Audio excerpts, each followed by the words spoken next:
हम काम करके नहीं थकते बल्कि जो नहीं करना चाहते वो करके थकते हैं, चिंताएँ करके थकते हैं। या तो हम अपनी प्राण एनर्जी को यूज़ कर सकते हैं ग्रोथ में या वो वेस्ट हो जाती है अननेसेसरली वरी में, ओवर इमोशनल होने में, ओवर रिस्पॉन्सिबिलिटीज़ का बर्डन खुद पर फ़ील करने में। संसार में रहें पर इससे बाहर रहें, डिटैच्ड रहें। अपनी एनर्जी को वन क्लियर पर्पस की ओर चैनल करें। एनर्जी कहाँ लीक हो जाती है, कहाँ ड्रेन हो जाती है या प्राण ऊर्जा कहाँ क्षय हो जाती है। जब रिश्ते में इक्वल गिव एंड टेक नहीं है, वहाँ प्राण ऊर्जा वेस्ट हो जाती है।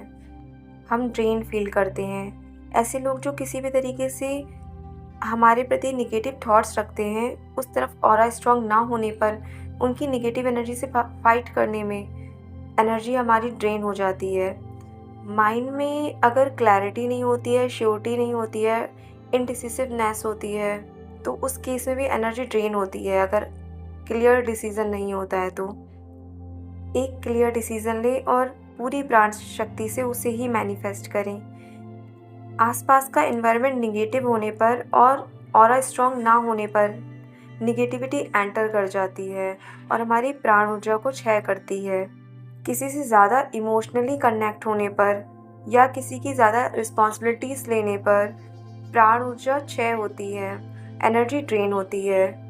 नेक्स्ट, सबको खुश करने की कोशिश में जितना डिज़र्व करते हैं उससे कम में काम करने में, जॉब करने में, कम पैसे में काम करने में।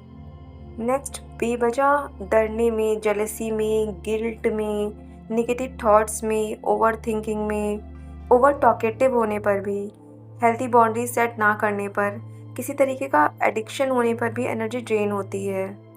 किसी नेगेटिव एनर्जी के अटैक से, स्पेशली ब्लैक मैजिक टाइप। अगर आसपास कार्मिक लोग ज़्यादा हैं जिनसे पूर्व जन्मों के हमारे कर्मों के लेन देन ज़्यादा अच्छे नहीं हैं, तो इस केस में भी हमारी उनके साथ एनर्जी ड्रेन हो रही होती है। अगर कोई व्यक्ति हमारे प्रति बहुत नेगेटिव है, एनवियस है, लेग पुलिंग करने की कोशिश करे, उस केस में भी अच्छी खासी प्राण ऊर्जा ड्रेन हो रही होती है, क्षय हो रही होती है। उसकी नेगेटिव एनर्जी हमें अफेक्ट करती है अगर हमारा ड्यान उधर जाता है तो। अनबैलेंस्ड रूटीन होने पर, बैड ईटिंग हैबिट्स होने पर ऑरा वीक होता है, प्राण ऊर्जा ड्रेन होती है, लीक होती है। हमें क्या संकेत मिलते हैं? हम ऊर्जा की कमी महसूस करते हैं, थका थका सा महसूस करते हैं, चेहरे का तेज कम हो जाता है, हम हेल्थ इश्यूज़ फेस करते हैं। अगर लाइफ में बहुत नेगेटिव चीज़ें होने लगें, उस केस में भी प्राण ऊर्जा ऑलरेडी बहुत छोटी हो चुकी है ड्रेन होकर। अगर फ्रस्ट्रेशन, एंगर इश्यूज़ बढ़ रहे हैं तो एनर्जी डिस्ट्रक्टिवली क्षय हो रही है। हम क्या कर सकते हैं एनर्जी को सेव करने के लिए?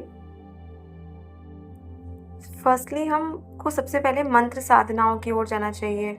वाचिक बोल कर नहीं करना चाहिए, मानसिक करना चाहिए या फिर सिर्फ ओट चलाकर उपांशु करना चाहिए, जिससे हमारी एनर्जी क्लीन होती हैं, हमारा ऑरा बनता है और हम इन चीज़ों के प्रति प्रोटेक्शन शील्ड बना लेते हैं। गॉड से कनेक्ट होइए, सरेंडर करिए। ज़्यादा नेगेटिविटी होने पर श्री हनुमान चालीसा और बजरंग बाण की मदद लीजिए। अदर स्पिरिचुअल प्रैक्टिसेस भी करनी चाहिए, जैसे ऑरा क्लीन करना, हवन करना। पॉजिटिव चीज़ें ही पढ़नी और सुननी चाहिए, जिससे माइंड के नेगेटिव थॉट पैटर्न्स हील हों, सबकॉन्शियस माइंड की हीलिंग हो। अपना एनवायरनमेंट ठीक रखें, पॉजिटिव रखें, साफ़ सुथरा रखें, खुशबूदार रखें। दूसरों के कर्मा साइकिल में ज़्यादा इन्वॉल्व नहीं होना चाहिए, ज़्यादा इंटरफेयर नहीं करना चाहिए। उनका लाइफ का अपना सिलेबस है, लाइफ की अपनी लर्निंग्स हैं। रिस्पॉन्सिबिलिटीज़ उतनी ही लेनी चाहिए जितने में ड्रेन ना हो, डिटैच्ड होकर के रिस्पॉन्सिबिलिटीज़ लेनी चाहिए। गॉड के साथ अपनी रिस्पॉन्सिबिलिटीज़ शेयर कर देनी चाहिए, थोड़ा लेट गो कर देना चाहिए, सरेंडर की स्टेट में रहना चाहिए। Be in the world but out of it, दृष्टा भाव में रहें। किसी से भी नया कार्मिक पैटर्न ना बनाएं। पुराने कर्मों के लिए मन ही मन माफ़ी मांगकर उनसे कॉर्ड कटिंग कर लें। कॉन्शियसली चूज़ करें आपकी एनर्जी फील्ड में क्या आना है और क्या नहीं आना है। लोगों की स्टीयरिंग घूरने के प्रति भी जागरूक रहें। सॉल्ट बाथ लें, अग्नि से ऑरा क्लींस करें।